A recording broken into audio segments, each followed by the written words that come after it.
Hello, everyone. My name is Bren, And my name is Jem.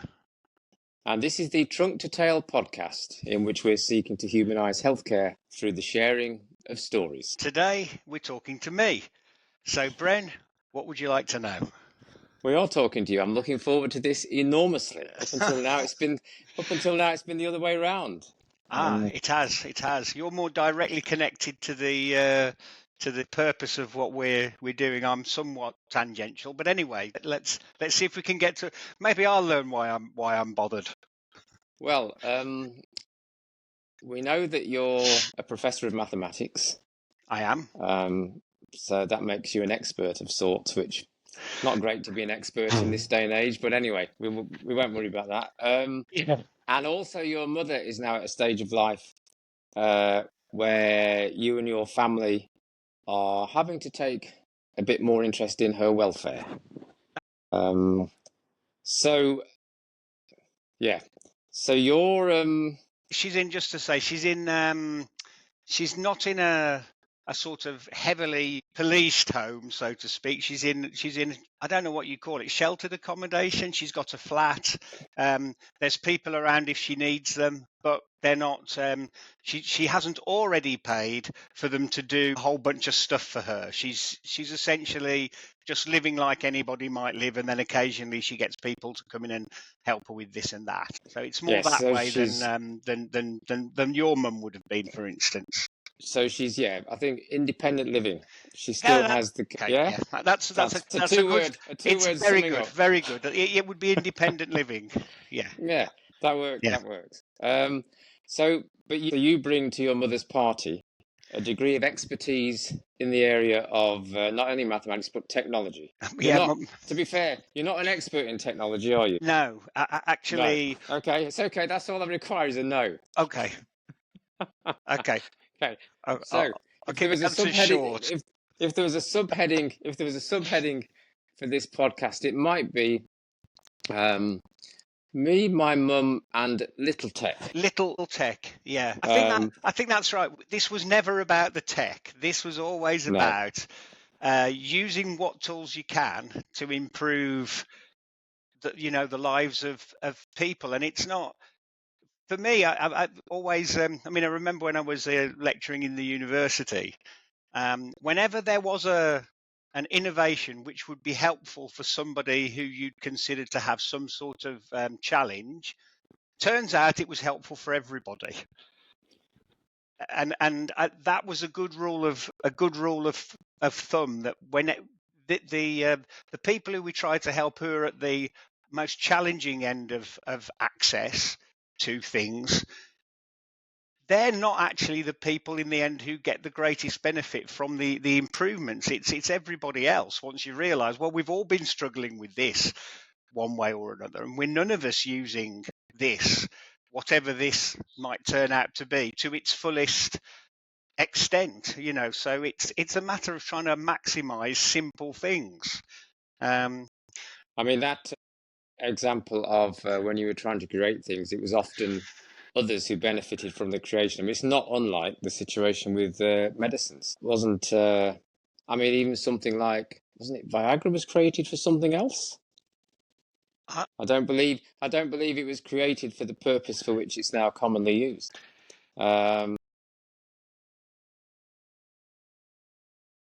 So would it be fair to say that in the case of how you tried to help your mum, that you've tried to find areas of her life where you think technology might help, and then if that technology is not currently available, you've tried to create the technology to fill that gap. Is that a fair summation? And actually, there's one other question, Jem, before we get any further. What's your mum's name? Dottie, Dorothy, Mum, Nana, Okay. Grandma Dot. Depends on who we are. But if I ring her up, I'll say, "Hello, Dottie, Jem here." That's what I tend to say. So you're on first name terms. I'm on first name terms with my mum. I am. Yeah. Okay. I yeah. am. All right. So back to my point. Yeah. Question about those gaps in technology and how you've tried to fill that gap. Yeah. So I'll give an example. So Mm. the first thing I tried to do, because we're testing out our Trunk2Tale, I gave my mum Trunk2Tale and said, "Here, mum, try this."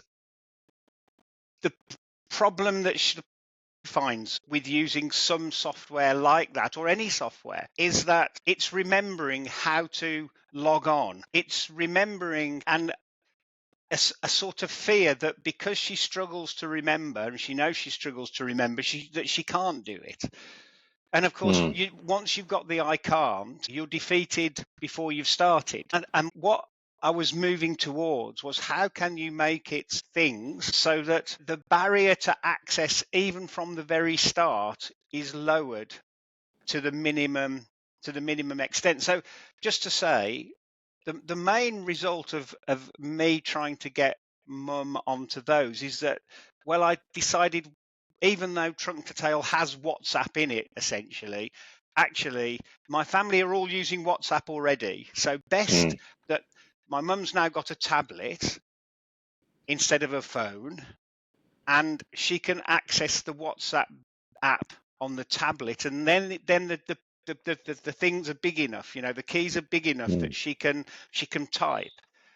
So, and the other thing is that because Trunk2Tale's made so that you can access links to things through there, the thing that she really liked is listening to particular people talk. She's very interested in religion, and there's a particular Quaker chap she loves to listen. Oh no, Franciscan monk, I think. Anyway, she loves to listen to, and as it turns out, now she's using YouTube.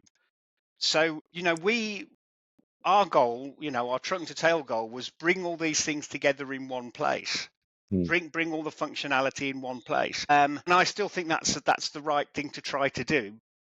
But what turned out is that individual bits of the functionality for my mum now have become useful to her. So if I try to look at the impact of what I've done for her, it's finally she has been introduced to two things now that she can use, which are connecting her to her family, the WhatsApp, and to the world, i.e. the YouTube.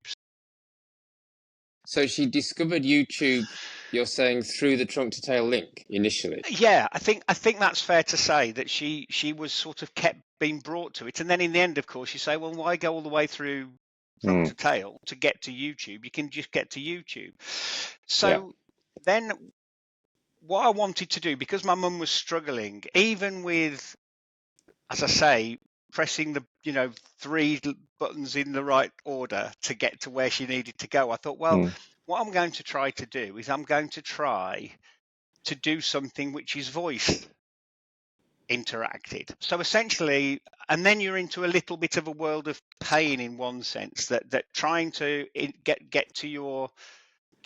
the computer to listen to you uh, is not so straightforward. So then you're into the coding world on the whole. Right, but hold on. Can't your mother already speak to her tablet and ask the tablet to open YouTube? Isn't that facility already built into the tablet with Siri?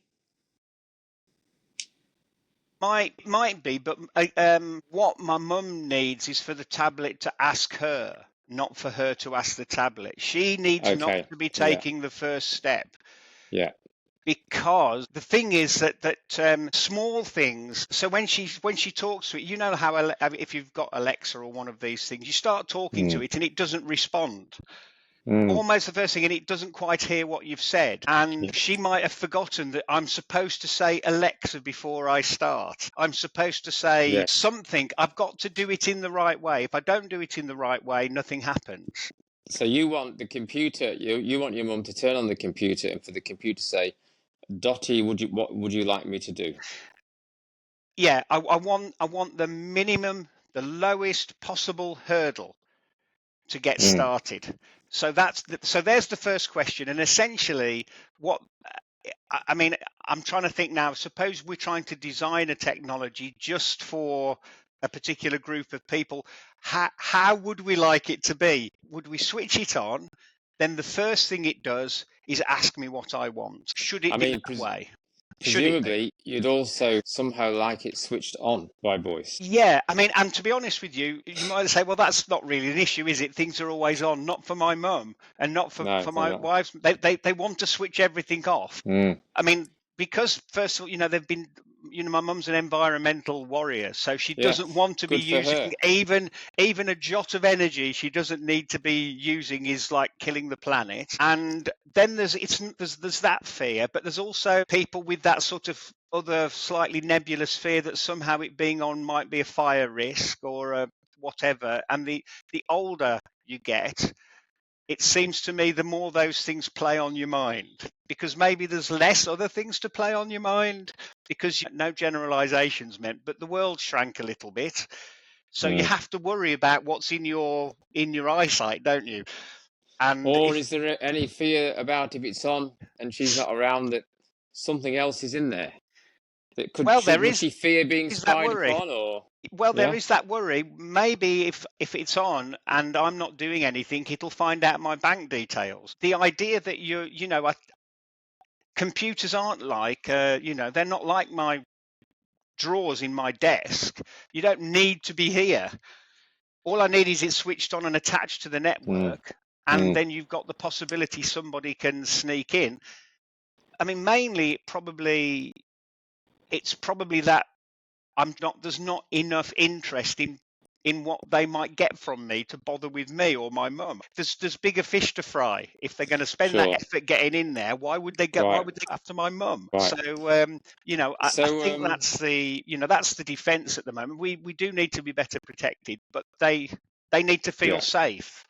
You know Yeah. what I mean? So the computer is on, and then you want the computer to ask your mum, Um, ideally, but we're not at that stage.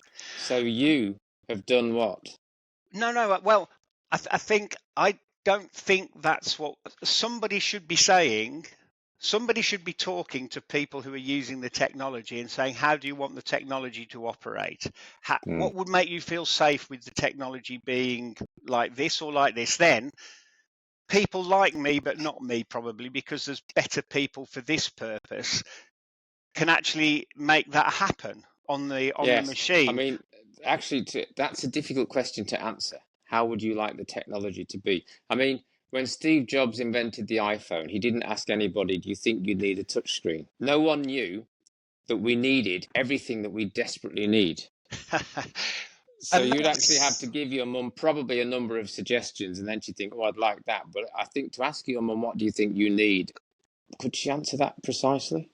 no, and no. Of course, nobody can. So that's the reason why what you need is 100 different people trying, because Mm. then 100 different people try 100 different things because nobody knows what they want, and then one or two of those things gets picked up. The problem being that everybody's anxious about failing, and being, because you need all this failure in order for there to be success, and we don't want to apply all our time and energy and maybe money, like, we've put money into this, we're not we've Mm. put our effort into this, and then to find out that you were just the failure that meant somebody else could succeed is a Mm. bitter pill to swallow. You don't we don't want it to be that way. We want to be the success, but you just But for the good of society, it wouldn't be a terrible thing, would it? If we were... Do no you know no how many? Here's a go. How many prototypes did James Dyson invent before finally getting the Hoover that made it? You can't call it a Hoover, Bren. That's true. It's Okay, a how long? vacuum cleaner. How many prototypes did Dyson invent before he got the Dyson? No idea. My guess is hundreds. Underestimate. 5,128. Yeah, and Yeah, we've only failed 4 times so far. so far, yeah. And you make your own luck. I mean, people say, well, they got lucky. What I think is that people who are persistent, in the end, they will be lucky. Something will come right. Okay, it might Right. not be the thing they thought of, but something will happen. But if you're not part of the gene pool, it's diversity that creates all the innovation. Mm. It's the fact that we've got different people with different needs, which drives us to try and find another way to do Mm. whatever we're doing. And then, of course, as I was saying before, it's the fact that we did it for the people at the fringes, meant that we got something that was much better for all of us. And then, we're all winners from the fact Okay. that we had So diversity. So, go back to the gene pool. Actually, gene pool, your mum or Dottie. So what specifically have you tried to do as regards voice interaction for okay, your mum? so yeah, the what I did was tried to voice interact with Trunk2Tale. So essentially, the app itself comes up onto the screen. Mm-hmm.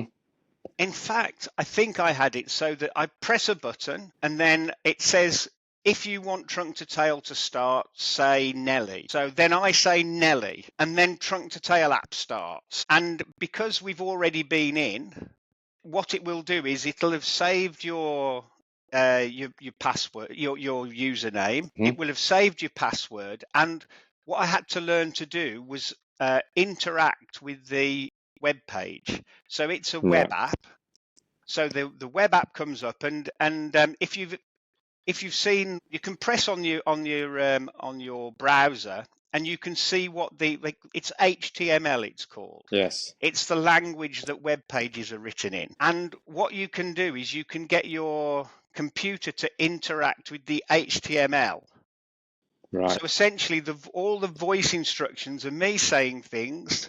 It listens to what I say, and then depending on what I say, it goes and interacts with a little different bit of the HTML, some particular block of it, and it'll say, Right. right, I want to now put this word into this text box, or it's Mm. going to press this button on the HTML. So it finds the button, it automatically presses the button, and then it will automatically go through. But your words are what So controls it. your voice has sparked the HTML into action. That's right. That's right. And what you want to do is you're trying to imagine. And again, what you need to work with the actual users is how are they actually going to interact with the thing itself? What is the Mm. sequence of Mm. words that you want to be able to use in order to interact most efficiently? Right. And then, of course, some of the things you have to worry about is that the recognition system that the computer has recognizes some words better than others. Now, one of the weird things I noticed is it recognized the words 1, 2, and 3 very well. 5, it was fine, but 4, it struggled mightily with the number 4 to Well, hang understand on. what I was Did it? saying. Well, we don't know that. Well, there's two things it makes me there. First of all, did it struggle with the number four, or did it struggle with your particular pronunciation of the number four? Or secondly, I didn't know that this was built into the computer. I thought it was set further back than that, like maybe in the cloud. You're saying it's actually the computer system that is doing that recognition. Yeah, the computer Right. has downloaded on it a whole bunch of Right. things which are voice interaction or voice recognition things. Okay. Well, if you imagine, I mean, it understands sound Hmm. because the microphone, and we're talking now, so it understands that there's sound. And then what there will be is they'll have put some more code into it, which is something which listens to the sound and recognizes certain things inside it. So that stuff can all happen off. Now, okay, so you're bringing me to one of the other things which was problematic. Was Mm-hmm. I kept on thinking there's not really a lot of me working really, really hard to make something just for my mum. Oh, why not? Well, because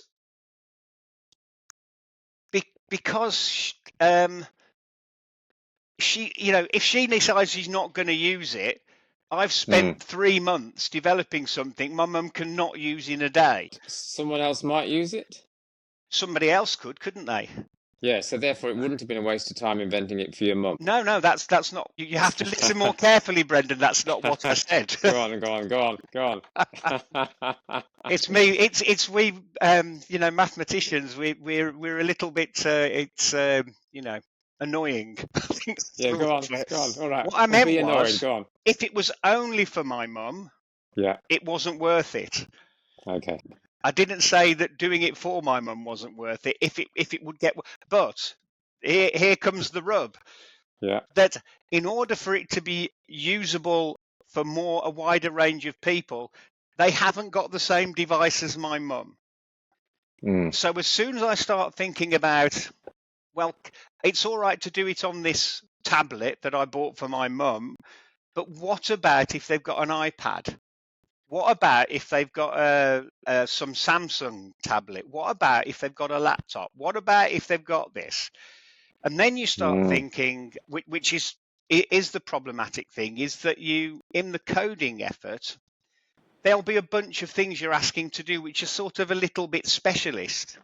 So what you have to do is download a module which does that. So it's like there's a set of tools out there in the ether. When you've got a specific problem to solve, you say, okay, I need a module which does that, and I need a module which does that, which may not be easily accessible to the basic way that the device that somebody's got is set up. It's not there.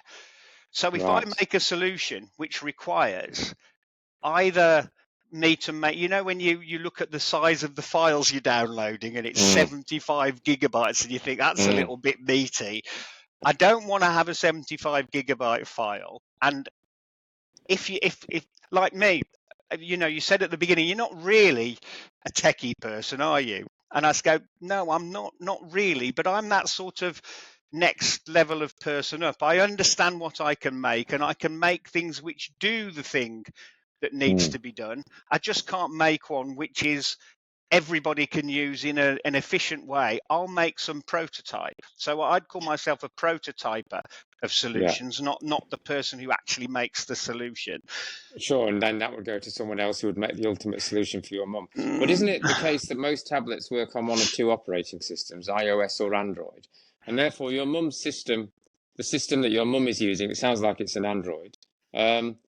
Anything that you created for that system, would that not be then applicable to every other Android? No? No, unfortunately. When you download apps, you only download them from really two platforms, don't you, on the whole, iOS or Android? That's true, but those apps have to be written so that they don't require some specialist piece of functionality on your device, which isn't in the basic the basic iOS release or in the basic Android release. If it's something else, and you may find, so when I'm trying to do things on my computer, I'll say, okay, run, and it'll say you do not have, and then it'll give me a list of things that I don't have on my machine, which mean I can't do the thing that I want. In fact, one of the struggles when you're trying to develop stuff is that you run into that all the time. And quite a good example, actually, all these, they're called large language models. Yes. So all of this AI, I think, has become a synonym for large language models. 10 years ago, there weren't any large language models, but there was still AI. I mean, we've talked about AI. We've been talking about it for a long time. But what's brought it into public consciousness is chatbots and things where people can directly communicate with something like a human. And suddenly, people have latched onto this thing because AI is something like a human, which I can communicate with. And then the term artificial intelligence then makes sense to people because it's something I communicate with, which isn't a real person. That's what I think anyway. And so it's become a little bit synonymous. Right. Well, AI is probably for another day, but if I can just bring you back to your mum before we finish.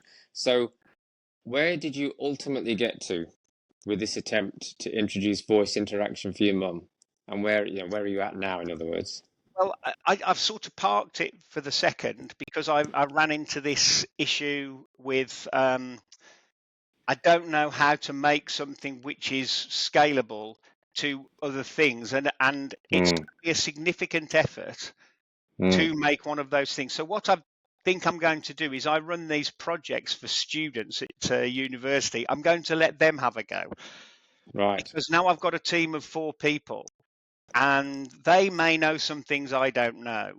Right. I can tell them what it is I want the outcome to be, but now there's a whole bunch of them, and they can spend all their time trying to create a solution to this. Because I honestly believe there's a big gap here where the technology gets more and more sophisticated, and there's a widening gap between people's ability to use the tools which are the most sophisticated somehow, and it shouldn't be that way.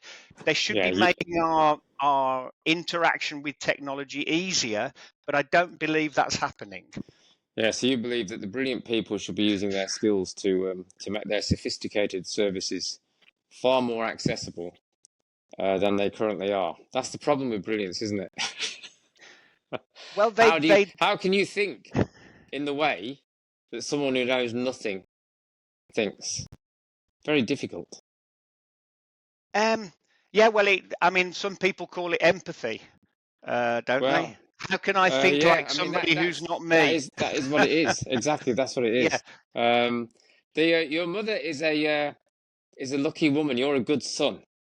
Going to the trouble of trying to create this for your mum, hey? Well, do you know what? It's nice of you to say, but if it wasn't otherwise intellectually stimulating and a tough challenge, I wouldn't be bothered. Mum, hey? Wipe that bit out. You've done fine. Yeah. Yeah. But Thank you. it's a That's very sign, kind. perhaps, of the way the world is moving. There are more people beginning to think, aren't there, about products that are not purely disruptive, that are not necessarily going to make them a fortune. That's part of the reason why I introduced this as your mum, and little tech, humble tech. Little tech, yes. It's building rather than disrupting. Yeah. That's right. Small language models. I don't want large language models. I want small ones, which just help in very local things and make somebody's life a little bit easier, a little bit better. That's all. If we can do that 100 times, then we get somewhere. Perfect. That's a perfect note on which to bring this podcast to an end. Thank you, Jim. Thank you. Thank you. Bye-bye, everyone. Bye. Bye-bye.